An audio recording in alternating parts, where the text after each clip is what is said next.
सुप्रिया बॉम्बे जैसे बड़े शहर में रहती थी। एक पत्रकार थी, इसीलिए हमेशा उसका इधर उधर जाना लगा रहता था। कई बार उसे बस से लंबा सफर भी करना पड़ता था। एक बार वह बस से दिल्ली आ रही थी, तभी बस में एक 11 साल का बच्चा उसके पास आकर भीख मांगने लगा। दीदी 5 रुपया दे दो। बेटा भीख नहीं मांगते, गंदी बात होती है। मैं भीख कहाँ मांग रहा हूँ, आपको एक गाना सुना देता हूँ। मैंने कहा फूलों से हंसो तो वो खिलखिला कर हंस दिए, और ये कहाँ जीवन है, हंसो मेरे भाई हंसने के लिए। अरे वाह, तुम तो बहुत अच्छा गाते हो। किसने सिखाया तुम्हें इतना अच्छा गाना? कोई नहीं सिखाया दीदी, मैं खुद गाता हूँ, तभी तो पैसे मिलते हैं। तुम पैसों के लिए गाते हो? फिर क्या करते हो पैसों का? आप भी ना बहुत पकाऊ हो दीदी, सवाल पे सवाल। पैसों का क्या करते हैं ये भी कुछ पूछने की बात है। खाना खाता हूँ और रोज के 40 रुपए बस अड्डे के चौकीदार को देता हूँ। उन्हें किस लिए देते हो? अरे वैश तो अपने को सोने की जगह देते हैं, नहीं तो कहाँ रहूंगा मैं। घर माँ बाप कुछ नहीं है क्या? माँ भाग गई और बापू माँ के गम में दारू पीकर मर गया। तुम इतने छोटे हो, रात में बस अड्डे पर सोते हो, तुम्हें डर नहीं लगता? नहीं, अब नहीं लगता। अब टॉमी सोता है ना मेरे पास, इसीलिए। तुम कुत्ते के साथ सोते हो? अपन दोनों ही अनाथ है, उसका भी कोई नहीं और मेरा भी कोई नहीं। जानती हो, जब से वो आया है मेरे पैसे चोरी नहीं होते, नहीं तो रोज रात में वो चौकीदार मेरे पैसे चुरा लेता था। अब जैसे ही कोई मेरे पास आता है वो भौंकने लगता है। तुम्हारा नाम क्या है? मुझे तो सब यहाँ अलग अलग नाम से बुलाते हैं, और वो चौकीदार तो मुझे कुत्ता कहता है, और बसों में छोटू। सुप्रिया को उसकी बातें सुनकर बहुत दुख हुआ। कितना प्यारा था वह बच्चा, एकदम से उसकी आंखों में बस गया। सुनो, आज से तुम्हारा नाम कृष्णा है, और कृष्णा कभी भीख नहीं मांगते, वो तो लोगों को देते हैं। ये 500 रुपए है, इन्हें संभाल कर रखना, कहीं चोरी ना हो जाए। कल सुबह इन पैसों से फूल, पेन, चने या नींबू जो मन करे खरीदना और बेचना। इनसे जो पैसे आएंगे उनसे और ज्यादा सामान खरीद कर बेचना। फिर तुम्हें ना तो किसी के सामने भीख मांगनी पड़ेगी और ना ही गाना सुनाना पड़ेगा। कृष्णा, बहुत अच्छा नाम है कृष्णा, बिल्कुल भगवान के माफिक। अब मैं अपना नाम सबको बताऊंगा, अब मुझे कोई छोटू या कुत्ता नहीं बुलाएगा। वह जोर से चिल्लाया, मेरा नाम कृष्णा है, सुन रहे हो ना सब लोग? दीदी आप बहुत अच्छी है, मैं आपसे वादा करता हूँ कि अब कभी भीख नहीं मांगूंगा। बहुत अच्छी बात है, कल से कुछ बेचना शुरू कर देना। अब मैं चलती हूँ। आपकी बहुत याद आएगी दीदी, आती रहना, मैं यहीं किसी बस में आपको मिल जाऊंगा। अच्छा, तो मुझे याद करोगे? ठीक है, जब भी मेरी याद आए तो ये पकड़ो मेरा कार्ड, इस पते पर आ जाना। कभी मौका मिले तो टीवी पर समाचार देखना, मैं वहीं आती हूँ। सुप्रिया ये कहकर चली गई। कृष्णा उसे दूर तक देखता रहा। उसकी मुट्ठी में वो कार्ड और 500 रुपए का नोट था, जो उसके लिए करोड़ों की संपत्ति के बराबर था। उसे रात भर नींद नहीं आई। सुप्रिया ये कहकर चली गई। कृष्णा उसे दूर तक देखता रहा। उसकी अगले दिन सुबह। लगता है सुबह हो गई, मुझे उठ जाना चाहिए। दीदी के दिए पैसों का सामान जो खरीदना है, आज से भीख बंद। वह जल्दी से उठा और बाजार की तरफ दौड़ा। चारों तरफ देखने लगा कि क्या खरीदूं। दीदी ने तो कई चीजों के नाम बताए थे, लेकिन क्या लूं? बस में फूल, पेन, ये सब कौन खरीदेगा? चने, हाँ चने खरीद लेता हूँ। मैंने देखा है लोगों को मसाले वाले चने बहुत पसंद है। कृष्णा ने 1 किलो चने, नींबू, प्याज और कुछ मसाले खरीदकर चटपटे मसाले वाले चने तैयार किए, जो बहुत ही स्वादिष्ट बने। उन्हें रखकर बेचने के लिए कुछ अखबार खरीदे और बस में मसाले वाले चने बेचने शुरू कर दिए।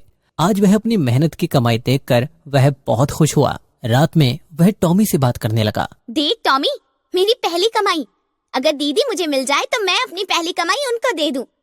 इस पर उन्हीं का अधिकार है। उसे एकदम से सुप्रिया की आवाज आई। उसने देखा कि बस अड्डे के पास एक दुकान में टीवी में दुकान मालिक समाचार सुन रहा है, जहां वो गरीब बच्चे की पढ़ाई के लिए बोल रही थी। अगर मेरे माँ बाप होते तो मैं भी पढ़ता। हरामी, पढ़कर क्या हवाई जहाज उड़ाएगा, भाग यहाँ से, ना जाने कब से मेरा टीवी देख रहा है। कृष्णा उसकी बात सुनकर रोने लगा। तभी टॉमी ने दुम हिलाई। कृष्णा समझ गया कि उसका रोना टॉमी को अच्छा नहीं लगा। वो चुप हो गया। वैसे टॉमी, पढ़ तो मैं भी सकता हूँ। अपन को कौन सा सारी रात चने बेचना है? दिन में चने बेचूंगा और रात में पढ़ूंगा। लेकिन मुझे पढ़ाएगा कौन? लगता है चने शाम को बेचने पड़ेंगे और सुबह के लिए कोई सरकारी स्कूल खोजना पड़ेगा। हवाई जहाज उड़ाकर तो नहीं, लेकिन उस दुकान मालिक को पढ़कर जरूर दिखा दूंगा।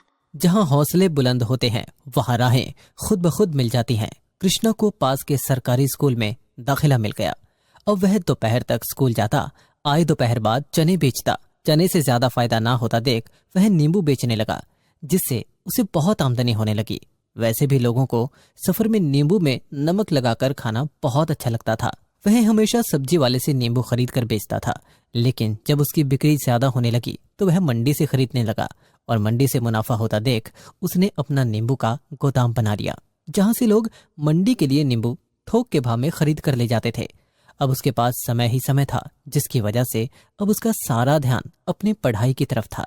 कृष्णा अपनी जिंदगी में इतना व्यस्त हो गया कि कभी सुप्रिया से मिल ही नहीं पाया, लेकिन वह अपनी उस दीदी को कभी नहीं भूला। वह चाहता था कि किसी दिन वह पढ़ लिख कर कुछ बने और फिर सुप्रिया से मिलने जाए, लेकिन शाम के 7 बजे वह टीवी पर उसके समाचार देखने नहीं भूलता। बहुत साल गुजर गए। कृष्णा ने काम के साथ साथ अपनी पढ़ाई भी पूरी कर ली। कुछ सालों के बाद उसकी भर्ती पुलिस अधीक्षक एसपी के पद पर हुई। आज मैं बहुत खुश हूँ।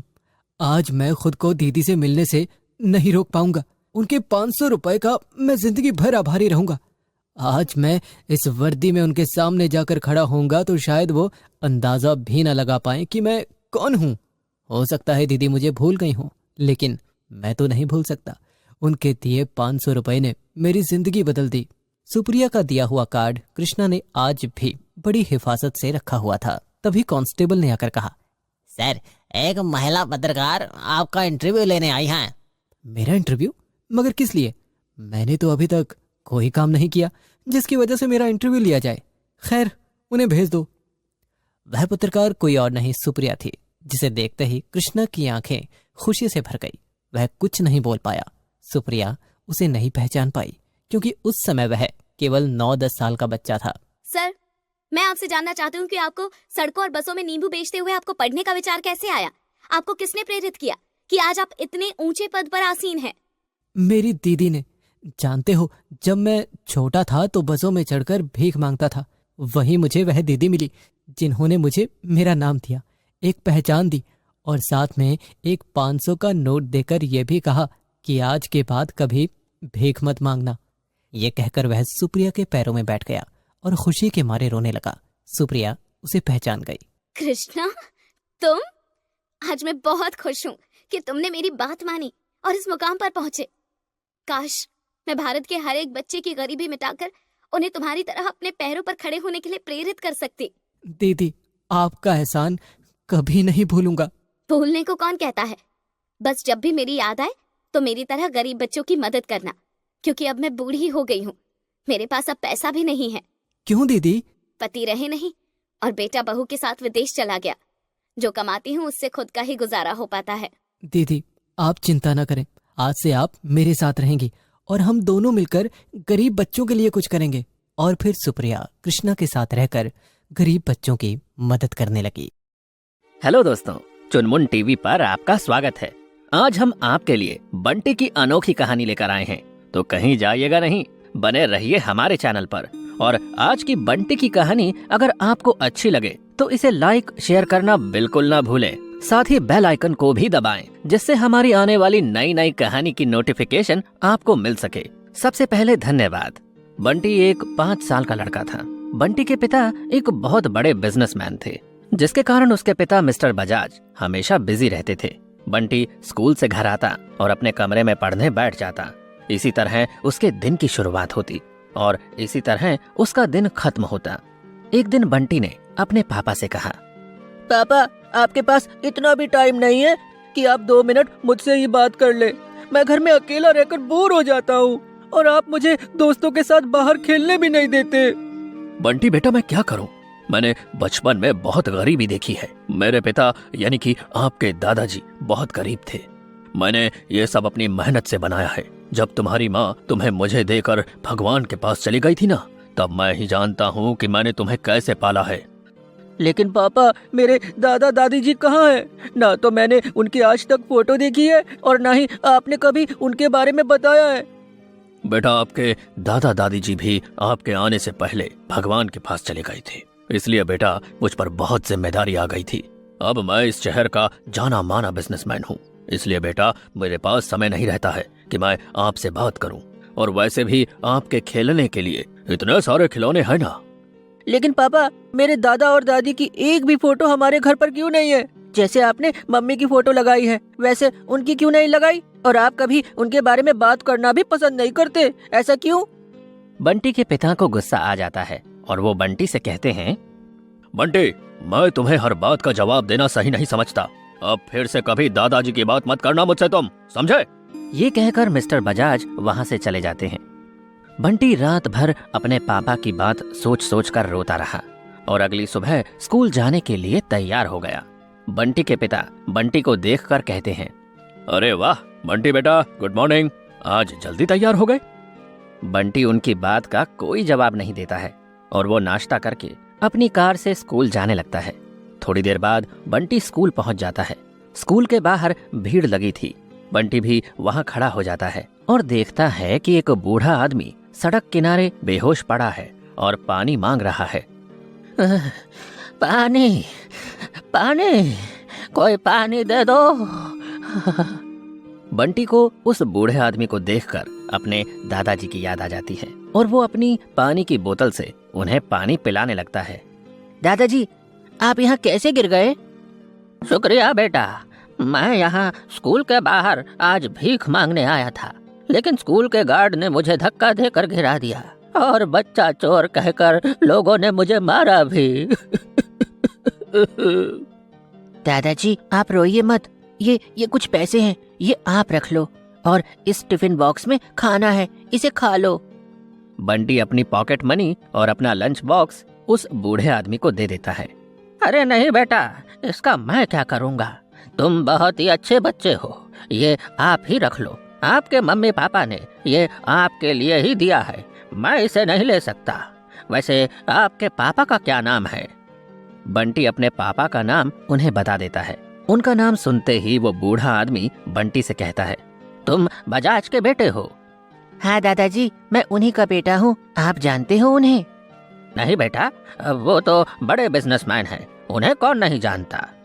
बंटी उस बूढ़े आदमी से बात करने लगता है। तभी इतने में स्कूल की बेल बज जाती है और बंटी स्कूल में पढ़ने चला जाता है।